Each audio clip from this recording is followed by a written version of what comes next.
fiainana.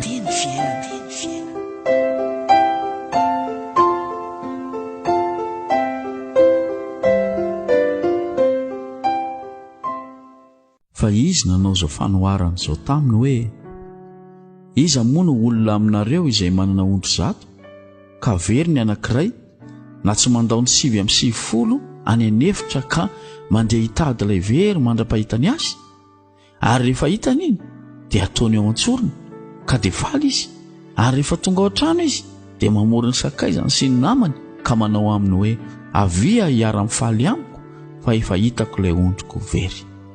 Amen. Luka 5:12 ny andininy 9 hatramin'ny andininy 9. Izany ny fitiavan'Andriamanitra ny olombelona mpanota ry havana. Jesosy tena nange no tondrona amin'ity fanoharana ity. Ny tenany no tiany resana hoe izany ny toetrako, izany ny fombako, izany ny maha-Andriamanitra.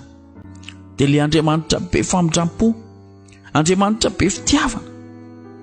Ondry efa maditra izao, tsy mba miaraka amin'ny namany fa ondry manino ilazana azy, any amin'ny lalana tsy hitariany azy izy mandeha, ary any izy dia very any amin'ny alehany any mibabababa any, tsy mahita ianteherina sy isarangotana, any ampovoan'ny ambodia any vao tafajanona noho ny ditrany sy ny fialany tamin'ny Tompo.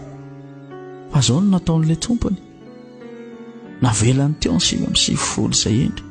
Lasa izy niazakazaka any an-efitra, tsy mampaninina azy na reraka izy na tsempoka izy na mangetaheta izy na nona fa ny zava-dehibe aminy dia ny hoe misy anankiray mani any ka namaditra be takin'iny na riny dia tiako foana iny. Miady amin'ny ambodia any ilay Tompony mba ahatafaverina indray an'ilay ondry ray very mania, ary rehefa hitany dia ataony ao an-tsorony. Izany ny fitiavan'Andriamanitra anao ry havana. Ianao mitsaoka an' Jesosy Kristy io, mandeha manota any amin'izay alehanao any, mahafoy ny fiarahan'ny vavaka, tsy tonga mivavaka ao am-piangonana intsony. Ianao efa miala lavitra n'Andriamanitra dia indro Andriamanitra manatona anao amin'izany teniny izany renge no anatonany anao androany, manampitamby anao izy. Ianao ilay maditra, Jesosy indray manampitamby anao. Taizany mbola nisy an'izany teto amin'ity izao tontolo izao ity. Ianao no manaonao foana, ianao mandika ny teniny, ianao manao tsintsinina azy, izy indray mbola manampitamby ary mitrotro anao, mametraka anao eo an-tsorony izy mba hampisehony amin'izao tontolo izao fa tena tiany sy lalainy ianao ary tsy fono very ianao. Ary rehefa tonga any an-trano ary dia atsony daholo ny olona hiara-mifaly aminy fa hita ianao ilay maditra. Izany nge ny fiainanao an-danitra. Rehefa tafaverinao amin'i Jesosy, ianao ilay maditra be io, ianao ilay ratsy toetra sy manaonao foana io, rehefa tafaverinao amin'i Jesosy dia mifaly ny anjely miaraka amin'Andriamanitra ray sy zanakary fanahy masina, misy fety be ao an-danitra noho ny aminao toka anankiray io.